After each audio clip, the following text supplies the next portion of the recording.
Bismillahirrahmanirrahim. Assalamualaikum warahmatullahi wabarakatuh. Ikhwan akhwat rahimakumullah. Syukur alhamdulillah atas karunia Allah sehingga kita dapat bersama-sama di acara psikologi keluarga yang hadir setiap Rabu pagi, yang mudah-mudahan membuat kita semakin sadar diri dan semakin pandai menempatkan diri sebagai hamba Allah yang dapat menjadi bagian yang sangat-sangat tepat dengan posisi kita masing-masing di dalam keluarga ataupun di dalam masyarakat. Tidak lupa salam salawat kita lantunkan kepada junjungan umat kekasih kita Muhammad Rasulullah SAW. Semoga kelak kita dipertemukan dengan beliau di saat-saat yang kita rindukan di yaumil akhir. Ikhwan akhwat, mohon doanya mudah-mudahan minggu depan Mas Krisna sudah bisa ikut siaran. Hari ini beliau tengah memperbaiki ini dan itu terkait dengan kesehatan. Assalamualaikum warahmatullahi wabarakatuh Ustaz Hussein. Waalaikumsalam. Ustaz Abu Bakar. Kemudian juga ada tamu-tamu sahabat kami di sini, Bapak Ustadz Junaidi, Ustadz Zafili dan juga Davi, serta ikhwan akhwat dimanapun acara ini bisa disimak. Dan seperti biasa sebelum kita mulai, kita akan bersama-sama membaca umul kitab. Silahkan Ustaz. A'udzu billahi minasy syaithanir rajim. Bismillahirrahmanirrahim. Alhamdulillahi rabbil alamin. Ar-Rahmanir Rahim. Maliki yaumiddin. Iyyaka na'budu wa iyyaka nasta'in. Ihdinas siratal mustaqim. Siratal ladzina an'amta 'alaihim ghairil maghdubi 'alaihim waladdallin.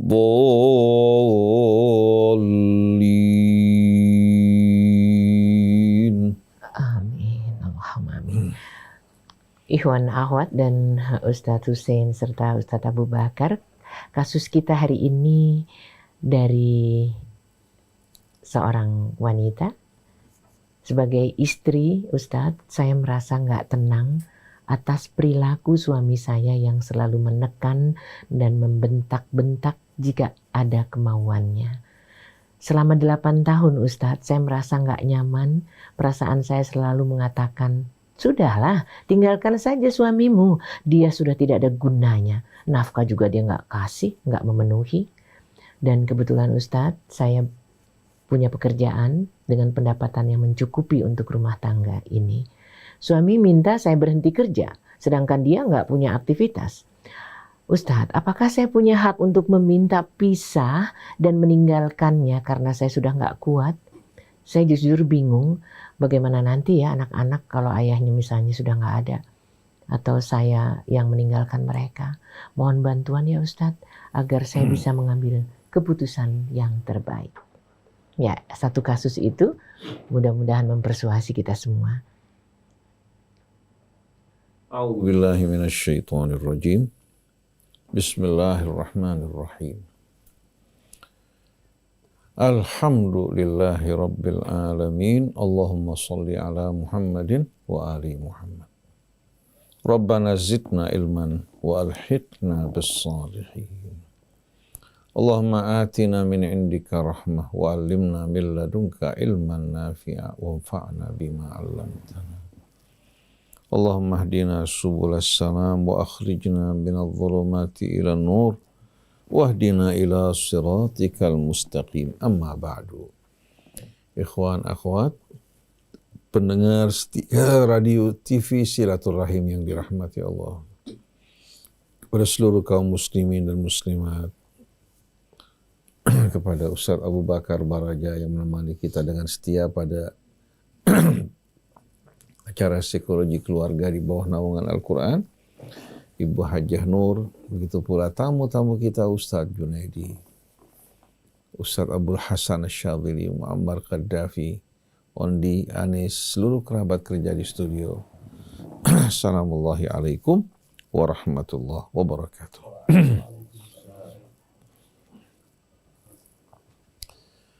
Kasus yang tadi kita dengar, keluhan seorang wanita yang suaminya bersikap arogan, suka membentak, suka memarahinya. Artinya melakukan tindakan-tindakan yang tidak menyenangkan. Ditambah lagi dia juga tidak mampu untuk memberikan nafkah sebagai perannya yang Allah Subhanahu wa taala wajibkan atas dirinya. Di mana kaum pria mereka lah yang bertanggung jawab untuk memberikan nafkah pada istri-istri mereka. Begitu pula ada anak-anak mereka. Kemudian suami meminta istri juga untuk meninggalkan pekerjaannya. Padahal istrinya ini yang berkecukupan, yang membiayai rumah tangganya. Jadi suami belum memiliki solusi untuk kebutuhan hidup mereka, minta pada istrinya untuk berhenti bekerja. Ini merupakan persoalan. Ini keluhan yang disampaikan oleh ibu kita. Sedangkan apa keluhan suami kita nggak tahu sama sekali. Ibu bercerita dari sisi ibu. Sedangkan dari sisi suami, kita sama sekali tidak tahu menahu. Dalam kondisi yang ibu hadapi saat ini, pertama-tama ibu bertanya, ibu masih suka sama suami apa tidak?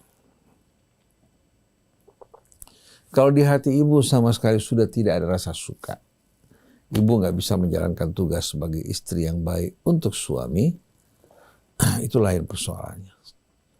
Tapi kalau di hati ibu masih ada suka, cuma ibu tidak suka dengan perilakunya, ya, yang arogan, sebaiknya ibu meminta kepada orang yang dianggap bijak untuk bisa memberikan nasihat pada suami. Memberikan teguran, mengingatkan akan kewajiban dia. Dan larangan Allah memperlakukan pasangan apa? Kita dengan cara yang tidak baik. Allah berfirman, wa ashiruhunna bil ma'ruf, ini merupakan perintah dari Allah. Dan juga perintah dari Nabi kita Muhammad SAW. Kita menjadi seorang muslim bukan hanya sholat, bukan hanya puasa, bukan hanya kita melakukan ibadah haji, tapi menjadi muslim itu adalah orang yang berserah diri kepada Allah Subhanahu wa taala, tunduk kepadanya dalam menjalani seluruh aspek kehidupannya. Baik kehidupan pribadinya, bersama keluarganya, bersama masyarakatnya. Begitu pula dalam apa? Dalam kehidupan berbangsa bernegara sebagai yang beriman kepada Allah. Dengan sendiri dia akan memilih jalannya orang yang beriman. Nah, bersikap arogan, kasar terhadap istri bukan jalannya orang yang beriman. Kemudian juga mengabaikan kewajiban nafkah pada istri juga bukan jalannya orang yang beriman. Oleh karena itu seharusnya suami berdoa memohon kepada Allah Subhanahu wa taala untuk dapat menjalankan tanggung jawabnya. Dan pasti kalau dia bersungguh-sungguh memohon pada Allah dan bekerja, Allah akan berikan apa? Akan berikan sesuai dengan permintaannya, bahkan lebih.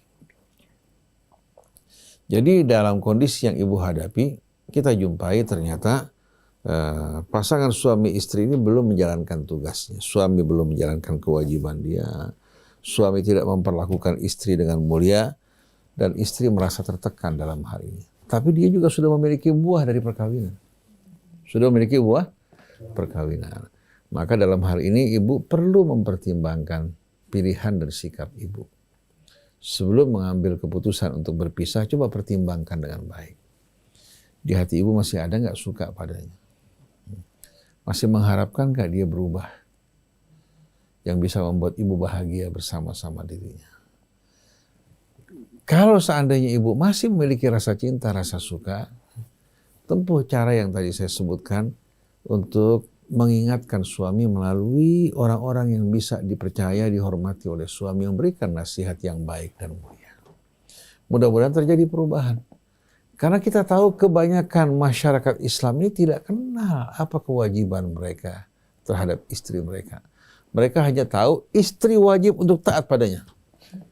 Kalau tidak, dia tidak akan mencium bau surga. Itu yang sering digembar-gemborkan laki-laki.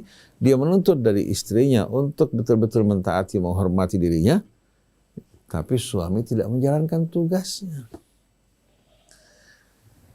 Padahal keadilan menuntut dari kita. Suami menjalankan tugasnya sebagai suami yang memperlakukan istri dengan mulia. Istri juga menjalankan tugasnya sebagai istri memperlakukan suaminya dengan mulia. Kalau dua-duanya menjalankan kewajiban, baru kehidupan ini akan harmonis. Kalau istri menjalankan kewajiban, suami tidak, pasti akan ada ketimpangan. Begitu juga, kalau suami menjalankan kewajiban, istri tidak melakukan hal yang sama, maka akan terjadi apa? Akan terjadi kerusakan. Oleh karena itu, pertimbangkan baik-baik di hati ibu. Kalau di hati ibu masih ada sayang pada suami, juga pada anak, ibu kesian kalau sampai berpisah, sebelum mengambil keputusan yang tergesa-gesa, coba minta orang yang berwenang, yang bisa betul-betul memberikan nasihat yang baik bagi suami. Kalau suami masih tidak berubah juga, coba ibu bersama suami pisah ranjang dulu. Pisah ranjang selama katakan 40 hari. Ya. Lihat, suami kira-kira mau berubah apa tidak? Kalau seandainya suami tetap tidak mau berubah setelah 4 bulan tadi, maka istri bisa mengambil keputusan dengan hati yang tenang dan tenteram. Saya sudah coba untuk memberikan kesempatan buat dia. Bisa aja kasusnya terjadi pada suami, istrinya yang bagaimana? Yang arogan dan sewenang-wenang. Maka cara tadi tempuh kemudian juga sambil memberikan nasihat yang tak jemu-jemunya pada istri. Jangan langsung mengambil keputusan. Tapi kalau sudah diberikan kesempatan dalam jangka waktu yang cukup untuk berpikir, menimbang, dia masih tetap bersikap yang tidak benar, maka pada saat itu kalau ibu ambil keputusan, ibu betul-betul akan memiliki apa? Akan memiliki apa? Argumentasi dalam melakukan tindakan ibu. Tidak ada perasaan bersalah. Ibu juga bisa menjelaskan pada anak, ibu sudah berikan kesempatan buat ayah. Ibu nggak mau terus seperti ini, merasakan betul-betul perasaan tidak nyaman, yang seharusnya suami menjadi tempat berlabuhnya istri, menaungi dirinya, tapi ibu tidak mendapatkan hal tersebut. Daripada ibu berdosa tidak mampu menjalankan tugas sebagai seorang istri, lebih baik ibu berpisah. Tapi ini setelah dipertimbangkan dengan baik-baik dan matang. Karena saya menyaksikan pengalaman banyak orang yang tadi sering ribut bersama suaminya. Si istri nggak tahan berpisah. Begitu dia berpisah, baru dia menyadari. Ternyata apa? Waktu hari pertama belum, sebulan pertama belum, begitu dia berpisah dari suaminya, baru dia merasakan seolah-olah dirinya bagaikan apa? Bagaikan layangan yang putus. Orang-orang bersama suami, dia tanpa suami. Tidak ada yang memanjakan dirinya, dia juga nggak bisa marah sama suami. Karena marah sama suami juga bahagian dari kenikmatan dalam rumah tangga. Suami juga marah pada istrinya, ya. Marah yang tidak berlebihan, itu juga bahagian dari apa? Paling tidak ada ventilasi buat istri maupun suami. Dia lagi kesel, lagi jengkel, terkadang dia marah-marah sama suaminya atau suami marah sama dia. Asal tidak berlebihan, ini bahagian dari serba-serbi kehidupan rumah tangga. Betul tidak? Tapi kalau sudah mulai mengeluarkan kata-kata yang tidak patut, melakukan perbuatan yang melampaui batas, ini yang tidak benar. Jadi kita jumpai kadang-kadang istri marah-marah sama suami karena kesel, karena salah faham, atau disebabkan karena dia sedang menstruasi. Ya. Karena suka kondisi jiwanya apa? Begitu dia sadar, dia menyesali, langsung sikapnya berubah, mengambil hati suaminya, minta maaf. Itu bagian dari keindahan juga. Suami juga terkadang dia letih, lelah, istrinya mengungkit sesuatu yang membuat dia marah. Begitu dia marah, dia sendirian, dia menyesal, ya Allah. Saya tinggalkan istri, ngurus anak, menjaga rumah. Saya marahin dia hanya disebabkan karena persoalan kecil. Nah dengan cara seperti ini kenapa? Terbangun kehidupan yang penuh dengan keindahan, keharmonian. Kalau orang makan gado-gado anyap, gak ada pedesnya, gak enak. Mesti ada pedesnya, ada juga apa? Asinnya saja, jangan berlebihan. Kalau cabenya berlebihan, garamnya berlebihan, hilang kenikmatannya. Jadi, dalam suasana berumah tangga, walaupun di sana sini banyak kekurangan, terkadang itu merupakan apa?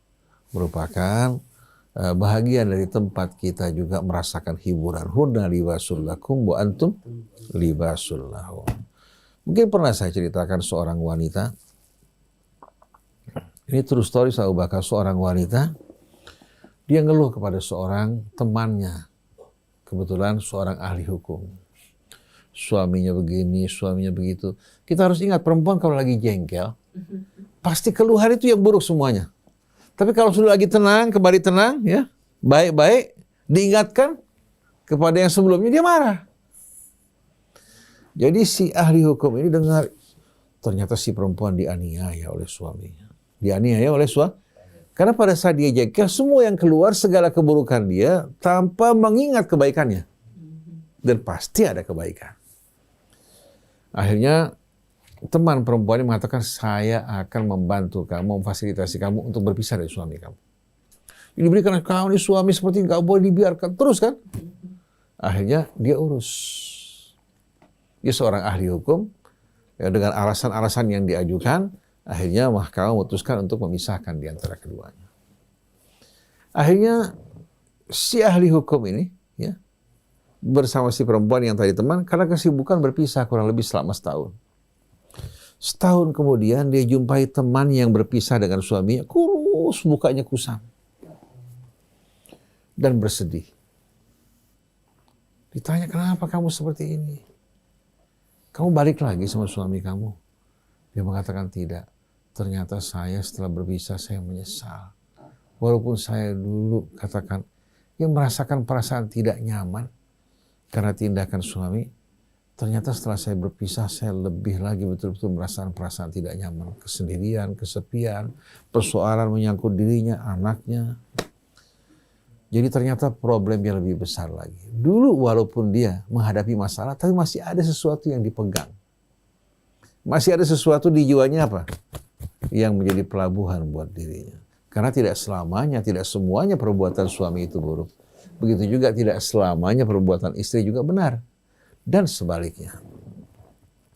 Akhirnya si ahli hukum ini mengatakan, saya telah betul-betul menetapkan bersumpah tidak lagi mau membantu orang yang berpisah.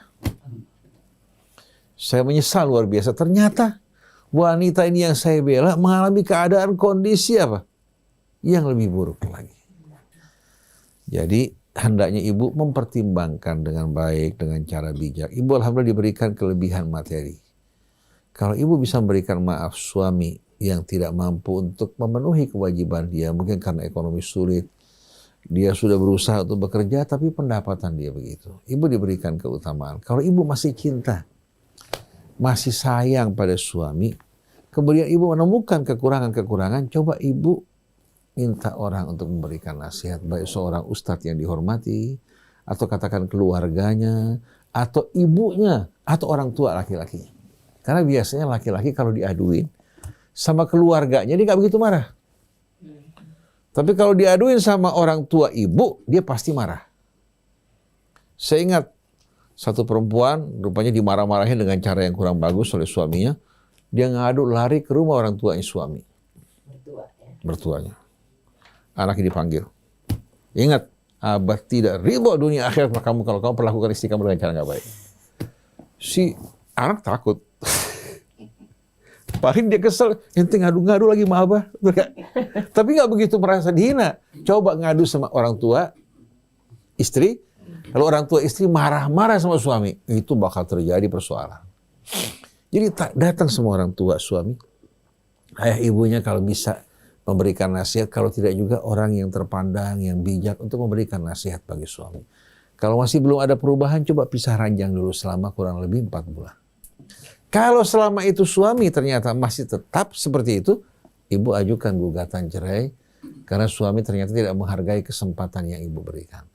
Tapi ibu hendaknya juga dalam hal ini, ibu menimbang apakah ada kebaikan-kebaikan suami yang membuat ibu terkenang, membuat ibu betul-betul merasakan apa, ada hiburan di samping hal-hal yang tidak baik.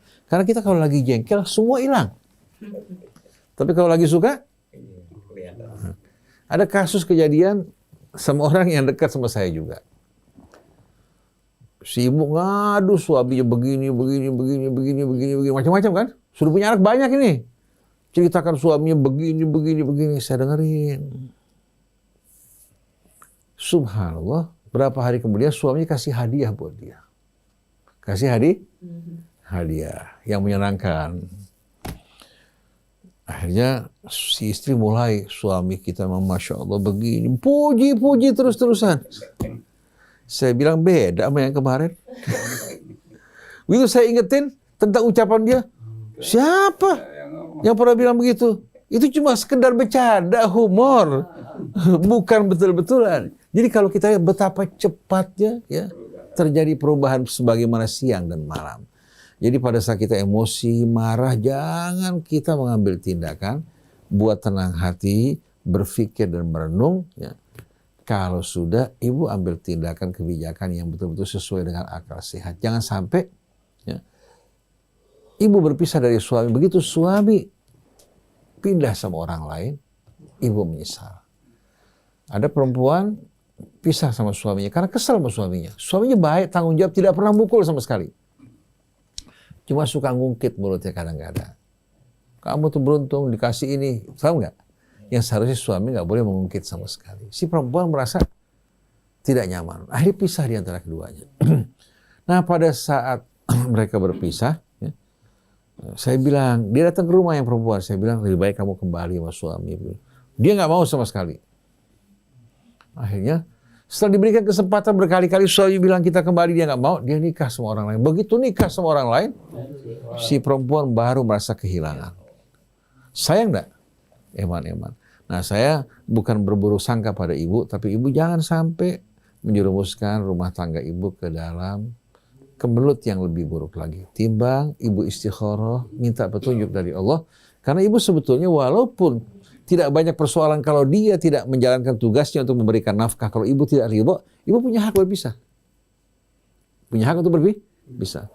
Tapi kalau ibu ridho, ikhlas, biar saya yang mengurus masalah rumah tangga, yang penting suami saya baik, peduli, apalagi suka menjemput diri. Sedangkan kalau kamu nggak bisa berikan nafkah secara lahir, jemput istri kamu kalau pulang kerja, antar dia kerja, berikan perhatian, ikut membersihkan rumah, kan bisa. Membersihkan rumah, merapih-rapihkan. Kalau dia punya anak, menjaga anaknya, menjemput istri, kebahagiaan yang luar biasa. Jangan merasa kita direndahkan. Jangan merasa dibudakin sama istri. Kamu lihat dong kebaikan dia. Merawat anak kamu, melahirkan anak kamu, juga mengeluarkan uangnya untuk memberikan nafkah. Jadi jangan merasa kita laki-laki sudah nggak kerja, minta uang rokok, kelilingan, keluyuran kesana kemari, main sama temannya, pulang cuma marah-marah. Kalau begini sih mendingan dimasukin mesin cuci. Betul nggak? Ya, jadi kita ingin laki-laki tahu diri. Kalau istrinya bertanggung jawab secara materi baik sama dia, suaminya tidak punya kemampuan, hargai istri. Begitu juga sebaliknya, istri menghargai suami. Keletihan dia, kelelahan dia, kalau dia pulang terkadang dia marah-marah, jangan terlalu ditanggapi serius. Berikan senyum dan tawa, marahnya hilang insya Allah. Betul nggak? Iya. Mudah-mudahan bermanfaat. Wallahu a'lam. Jadi dengan break dulu tadi yang Ustadz bilang ya, 4 bulan itu adalah waktu untuk penyesuaian kah, untuk meredakan ini dan itu kah. Tapi ada lagi tadi yang juga mungkin masih bisa dicatat, beri dia hadiah. Apapun itu biasanya akan melunakkan. Kayaknya benar juga kali ya. Tapi ada lainnya yang bisa kita simak dari Ustadz Abu Bakar terkait dengan bagaimana menyikapi pasangan yang seperti ini. Yuk kita simak. Silakan. Bismillahirrahmanirrahim. Assalamualaikum warahmatullahi wabarakatuh. Waalaikumsalam warahmatullahi wabarakatuh. Alhamdulillah. Penderitaan itu sesuatu yang tidak menyenangkan. Apalagi kita baru mendengar, melihat kemarin begitu dahsyatnya. Goncangan sedikit saja itu menghancurkan dengan begitu banyaknya penderitaan. Bagaimana penderitaan di rumah? Bentakan, marah-marah, itu bisa menggoncangkan hati. Begitu dahsyatnya goncangan itu, yang bisa menghancurkan perasaan kita, fisik kita. Tapi kalau kita orang-orang yang kuat beriman pada Allah, goncangan apapun tidak akan ada artinya. bentakan seperti apapun nggak ada artinya. Karena dia membentak bukan marah. Karena dia lagi kesel sama siapa? Sama dirinya. Orang yang marah tidak kesel kepada kita, kesel sama dirinya. Untuk apa dia marah? Kalau hanya untuk merasa harga dirinya karena dia tidak bekerja, karena kurang hasilnya, kerjaannya tidak pasti, karena merasakan dirinya minder, karena merasa dirinya direndahkan oleh suami sama istri misalnya, dia merasa nggak enak, nah timbulnya marah, bisa saja itu karena terjadi. Tapi itu kan cuma karena dirinya yang tidak memahami. Bentakan itu bukan sesuatu yang menyakitkan kalau kita yakin bahwa dia membentak karena dia punya masalah. Jadi ketika seorang suami itu marah, membentak karena dia punya masalah. Perhatikan apa yang terjadi pada seorang suami ketika dia marah. Kecuali kita yang bikin marah. Kecuali kita berbuat sesuatu yang tidak menyenangkan suami. Kecuali kita melawan atau bertindak yang tidak etik kepada suami. Contoh misal, ketika suami minta ngambilkan air minum, ambil aja sendiri. Itu sudah gak etika. Kalau mau gak ngambilkan, sampaikan, oh maaf saya lagi kerja, saya lagi ada kegiatan, oh saya lagi ada kesibukan. Sampaikan ketidakmampuannya, sampaikan ketidakbisaannya, tapi tiba-tiba hanya mengatakan, kenapa sih nyuruh-nyuruh. Kalau kata-kata itu, ya suaminya gak bentak, berarti suaminya ya dia menyakitkan dirinya sendiri. Oleh karena itu kita perhatikan apapun yang terjadi pada seorang suami yang marah, membentak, ya kita perhatikan. Jangan langsung kita mengambil keputusan, oh saya didolimi, saya dimarahi, saya dibentak. Perhatikan, apakah memang dia punya dasar? Ketika memang dia punya dasar seorang yang emosional dari dulunya sebelum menikah, kalau kita ketahui bahwa sejak sebelum menikah dia sudah muncul bentukan emosional, sedikit saja marah, ketika misalnya keluar dari kamar mandi lampunya nggak dimatiin, suaminya ngelihat, dimarahin. Ini terjadi. Cuman persoalan mematikan lampu kamar mandi, ya itu perang. Berbagai macam peristiwa cuma dikarenakan sesuatu yang nggak ada artinya. Misal saja, ya ketika suaminya masuk pakai sepatu, pakai sendal, langsung istrinya marah-marah. Ya itu kan sesuatu yang harus kita perhatikan. Untuk apa kita memarahi? Untuk apa persoalan kecil ini menjadi besar? Ini yang perlu disimak. Kalau seorang ibu mengalami bentakan, marahan, ya kita perhatikan. Oh, kalau yang pertama, dia merasa dirinya seorang suami yang tidak mampu memberikan nafkah, sampaikan kepada suami, berikan penghargaan kepada suami sesuatu yang dia bisa berikan. Senyuman, ketika dia tersenyum bilang, ini senyuman yang membuat aku bahagia. Ketika dia mendapatkan hadiah atau dia mendapatkan pekerjaan kecil atau mendapatkan keuntungan kecil, minta beliin roti, jangan minta beliin emas. Nah, dia baru dapat 5 juta, terus tiba-tiba langsung minta beliin handphone yang lebih atau pas-pasan, habis. Tidak, minta belikan roti, minta belikan sesuatu yang biasa, kemudian bilang, ya Allah saya dibelikan sama kamu. Bangganya seorang suami tersebut yang akan meningkatkan dia untuk apa? Bekerja. Dia akan terus mau melakukan. Karena ketika dia melakukan sesuatu yang baik sebagai seorang suami, kemudian kita informasikan bahwa itu kamu yang hebat. Di situ dia akan menunjukkan bahwa saya akan bekerja lagi, saya akan melakukan lagi, saya akan berbuat sesuatu lagi. Karena apa? Karena ada bangkitan yang menumbuhkan semangat untuk bisa memberikan kembali. Dia tidak akan membentak lagi, dia tidak akan marah-marah lagi. Itu yang penting. Jadi, istri yang merasa dibentak, dimarahi, perhatikan. Oh, dia marah karena apa? Karena terjadi sesuatu pada dirinya. Karena ada sesuatu yang membuat dia harus marah pada dirinya. Oleh karena itu, tidak lagi menjadi diri kita. Kalau kita merasakan dimarahin, apa yang terjadi pada diri kita? Berbuat apa kita padanya? Kalau kita merasakan melakukan sesuatu yang nggak baik, berarti dia marah, wajar.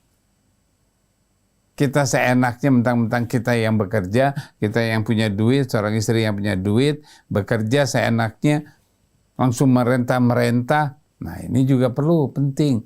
Suami perlu dihargai walaupun dia tidak memberikan nafkah secukupnya. Namanya perintah-perintah, ambilin itu tas, sepatuku mana? Kok belum dilapin sepatu? Ya, bisa saja dia nurut. Ya, pada suatu saat ya bisa juga dipukulin. Dan subhanallah ada yang terjadi seperti ini. Suaminya yang menyetir, yang memberikan, yang bawa tasnya. Si istri sebagai seorang kantoran, dia manajer satu perusahaan, kerja baik, bagus, duitnya macam-macam. Suaminya disuruh ini, nanti suruh beli ini, suruh fotokopi, suruh macam-macam. Suaminya nurut. Pada suatu saat si istri sininya ada bengkak, ada merah. Kenapa? Habis dipukuli sama suamiku. Apa yang terjadi? Dia pendam perintah-perintah itu. Ya, tindakan-tindakan istri yang menyuruh melakukan hal ini, dia tahan. Pada suatu saat udah gak kuat nahannya, dia lepaskan. Tapi subhanallah si istri habis dipukulin rileks aja, tenang. Dan memperlakukan lagi si suami. Dan si suaminya nurut lagi. Dan itu terus sampai kehidupannya dia. Dan akhirnya si suami mengatakan, saya nggak kuat. Bukan istrinya yang dipukulin. Merasa nggak kuat. Bukan. Si suami mengatakan, saya nggak kuat menghadapi istri saya seperti ini. Apa yang harus dilakukan sama si suami tersebut? Dia berusaha untuk meninggalkan istrinya, si istrinya kalang kabut. Mulai dia gelisah. Karena dia nggak ada yang bisa diperintah lagi. Nggak ada yang disuruh. Dia menyuruh orang nggak enak. Kalau suaminya udah biasa. Nah di situ kegelisahan. Kalau dia kembali lagi kepada jalurnya Allah, insya Allah dia akan berbaik dan hidup itu akan menjadi tenang. Nah, kembali kepada peristiwa yang tadi, ya, ketika seorang istri merasa bahwa dirinya dibentak, apa yang terjadi? Buat sesuatu di mana seorang suami merasa dirinya nggak berdaya, dia merasa dirinya orang yang nggak punya atau merasa malu, merasa gengsinya. Berikan kesempatan, rendahkan diri seorang istri. Insya Allah derajat seorang istri akan menaik kalau dia bisa merendahkan. Insya Allah terjadi. Namun kalau yang kedua yang terjadi, ketika misalnya memang dasarnya sejak sebelum pernikahan dia sudah melakukan itu pada dirinya, ini yang harus disampaikan kepada orang tuanya, sampaikan kepada ibunya. Kalau seperti tadi Ustaz Husin jelaskan, kalau kita ngadu sama ibu kita ngadu sama orang tua kita, orang tua kita kesel ngelihat suami cemberut, buang muka, nggak ada interaksi, maka si suami makan lebih marah lagi sama istri. Tapi kalau dia bicarakan sama orang tuanya, dia malu, kenapa kamu ngomong sama orang tuaku? Tuh, aku jadi begini, nggak enak nih. Oke, nanti akhirnya dia sadar. Dia takut, dia mau marah, aduh ntar dia ngadu sama orang tua. Dia mau marah lagi, dia takut sama, nah dia dimarahin lagi sama orang tuanya. Maka insya Allah kesadaran itu akan terjadi. Apa yang tadi diceritakan Ustaz, kalau kita ngadu sama orang tua kita marah sama dia merasa kesel, benci, dia akan lakukan lebih parah lagi. Akhirnya dua-duanya, orang tua kita sama diri kita sebagai istrinya, dimarahin sama dia, diperlakukan yang nggak baik. Kembali, perhatikan apa yang terjadi pada suami kita yang marah, membentak itu. Kalau dia rendah dirinya, angkat. Kalau dia merasa minder, tunjukkan harga dirinya. Kalau dia merasa malu, ya, berikan kesempatan dia untuk bisa berbuat sesuatu. Kalau memang dasar dari awalnya sudah begitu, informasikan kepada orang tuanya, sampaikan sama orang tuanya untuk bersihin, jangan ngasih sayang yang kayak gitu, bilang sama orang tuanya.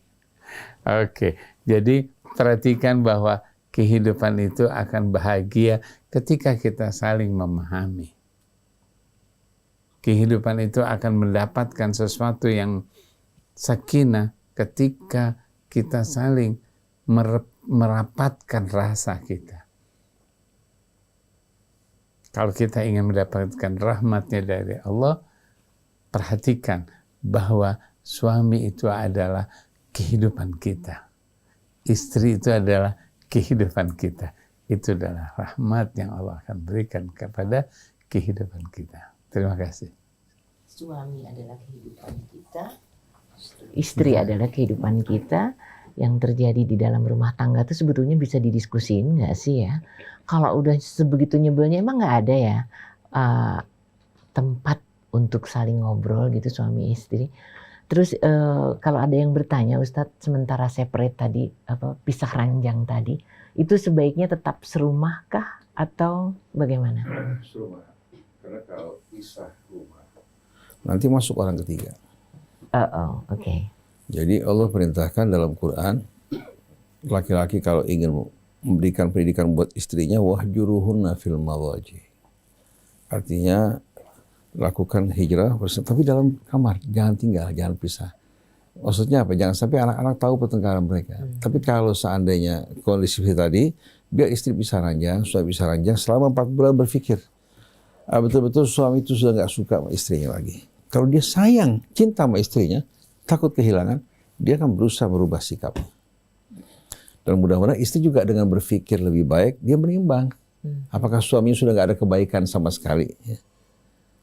Sudah nggak ada sama sekali kebaikannya atau rasa sayang di hati. Kalau sudah mengambil sikap seperti ini, ya, maka dia punya hak untuk meninggalkan suaminya. Tapi sebelumnya hati-hati, jangan sampai kita menyesal kemudian. Kemudian kalau suami keluar, beresiko nanti suami dimasukin omongan-omongan pengaruh-pengaruh yang membuat dia kehilangan akal sehatnya. Akhirnya dia melakukan perbuatan yang salah, timbul penyesalan nanti. Begitu juga istri kalau keluar dari rumah juga, kan bakal ada pengaruh-pengaruh. Ya. Tadi dia bercerita bahwa orang memberikan nasihat supaya dia pisah. Kalau berpisah, yang merasakan deritanya siapa? Diri sendiri. Dia sendiri kan? Sedangkan yang berikan nasihat? Enak-enakan. Ini ada sebuah kisah, seorang perempuan menikah dengan bersama suaminya, tapi dengar suaminya menikah lagi. Suaminya menikah lagi. Istri pertama marah, kesel, jengkel. Ini merupakan kenyataan di hadapan dia. Tapi ini merupakan sesuatu yang di mata agama dibolehkan. Akhirnya dia putuskan sama suaminya, saya izinkan tapi dengan syarat 4 hari di rumah saya, 3 hari di rumah dia. Suaminya bilang baik. Istri yang di sana juga menerima. Teman-temannya datang menegur, kamu ini perempuan bodoh, mau diperlakukan seperti ini. Macam-macam omongan masuk ke telinga istri, perempuan diam aja. Akhir terakhir mereka bertanya, apa alasan kamu? Si istri menjawab, mending mana 70 apa 43? Kalau saya dengarkan kalian pisah, kalian nggak merasakan jadi korban perceraian. Sedangkan saya kalau berpisah, korban perceraian akan menimpa saya, begitu juga anak saya. Betul nggak? Daripada karam sama sekali, mendingan saya memilih apa? Pilihan saya. Jadi si perempuan ini dewasa. Karena banyak orang gampang memberikan nasihat, karena mereka nggak mau sampai suaminya nanti apa? Berbuat hal yang sama.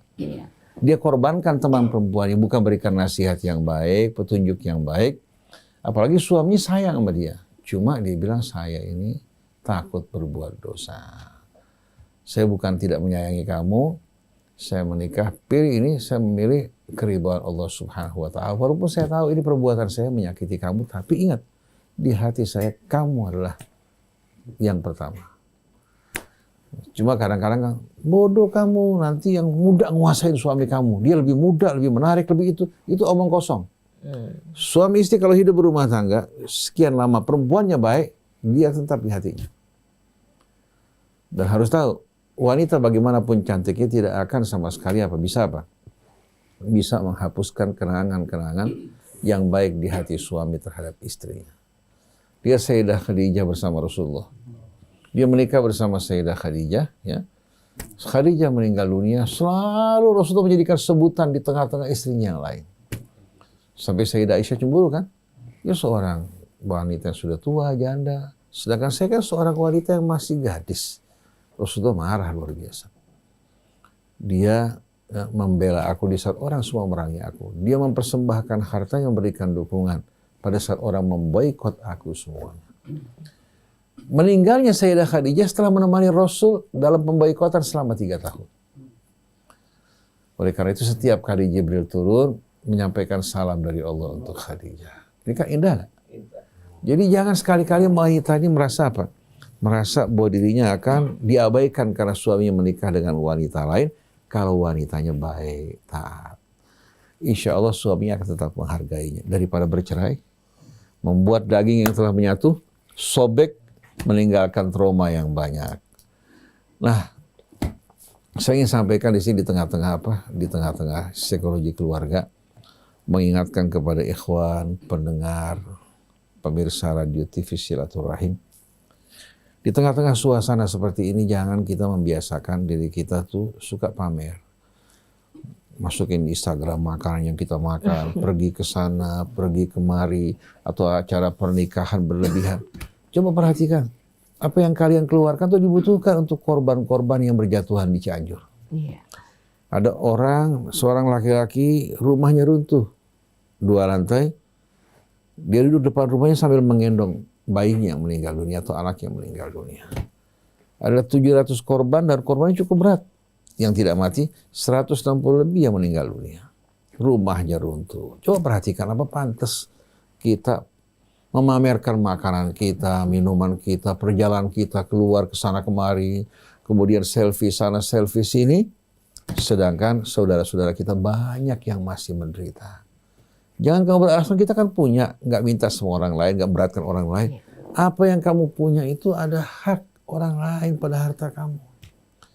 Orang yang beriman itu, pria maupun wanita, sebahagiannya menanggung, membela, memikul sebagian yang lain. Masa agama cuma majang kita sholat aja?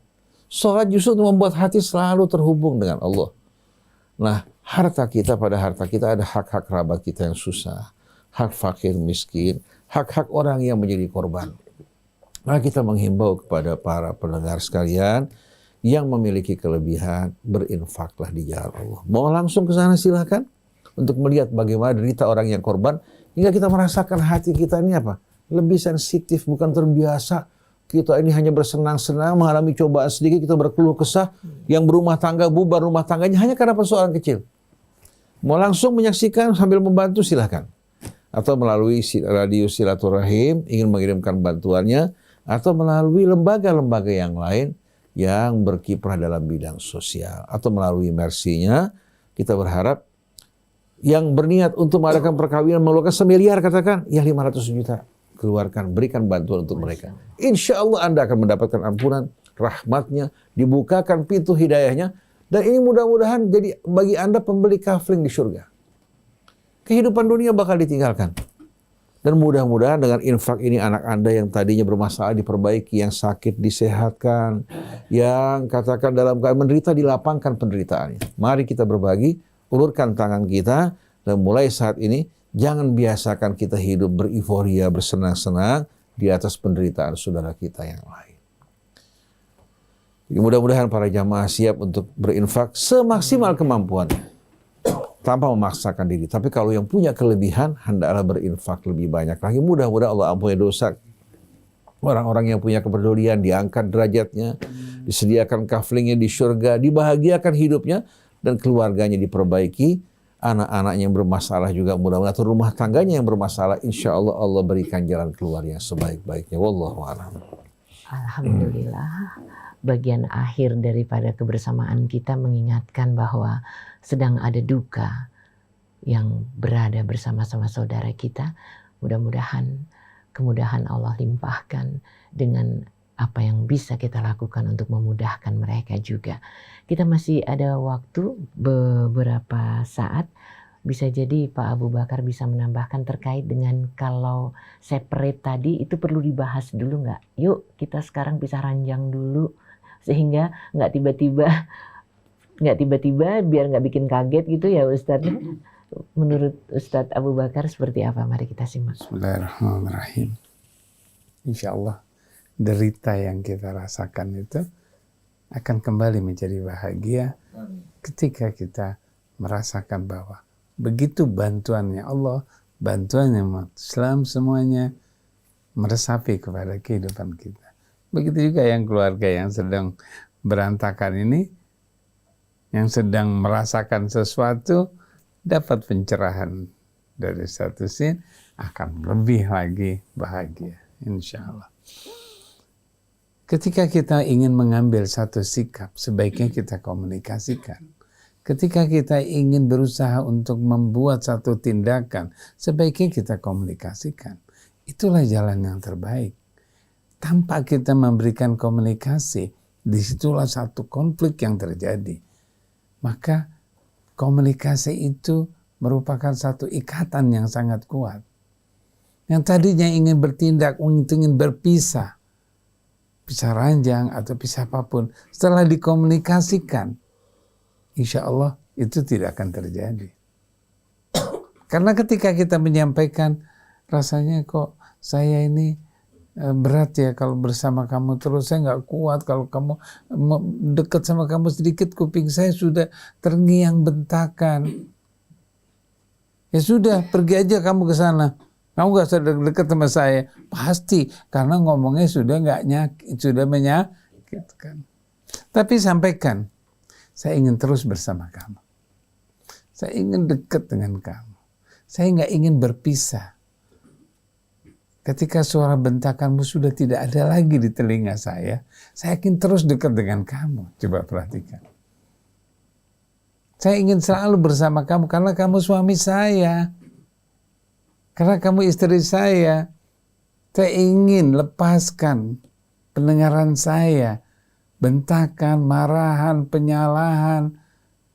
Semua itu yang membuat pikiran saya tertekan, yang gak mampu untuk berpikir baik pada kamu.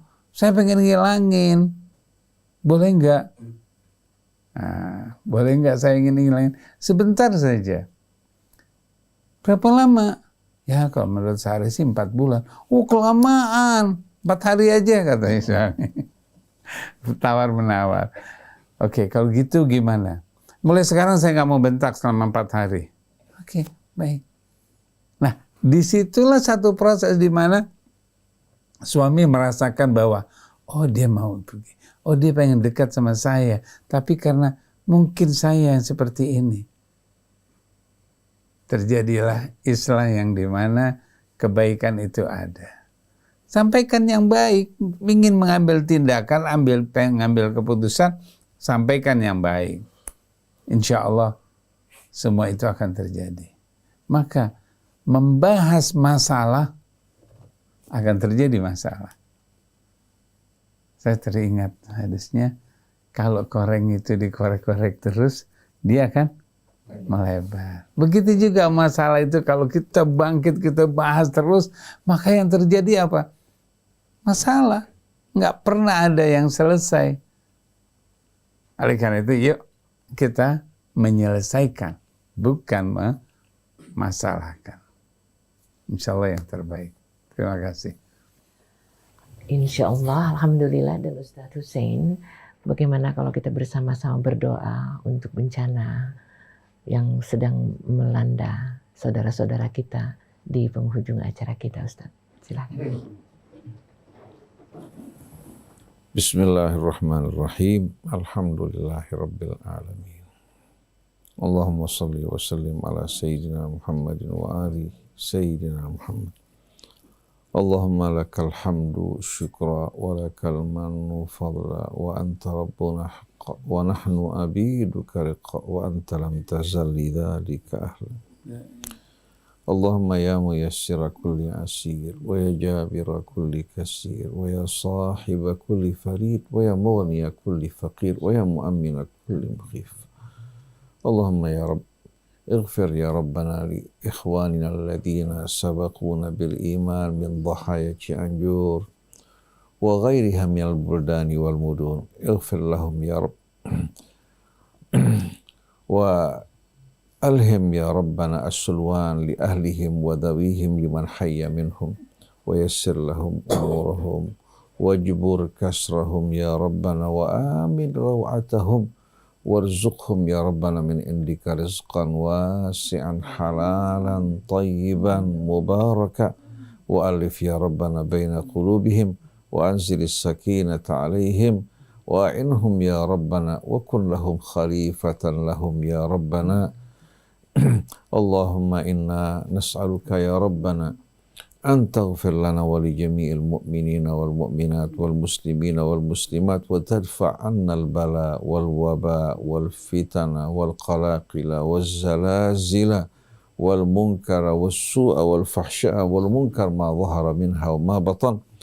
Allahumma ya Rabbana inna na'udzu bika ya Rabb min kulli hammin wa ghammin waj'al ya Rabbana li ikhwanina fi Cianjur min kulli ghammin farajan wa min kulli ya Rabbana usrin yusra waj'al lahum ya Rabbana makhrajan yakhrujuna ya Rabbana min musibatihim wa a'inhum ya Rabbana sa'adatahum wa tuma'ninatahum waj'alhum ya Rabbana muta'alifin mujtami'ina ala mardatik wajannibhum ya Rabbana kulla su'in wa dhahirin birahmatika arhamar rahimin wadfa' anna jami'an ya Rabbana al-bala' wal waba' wa sallallahu ala abdika wa rasulika Muhammadin wa alihi wa sahbihi wa sallam walhamdulillahi rabbil alamin.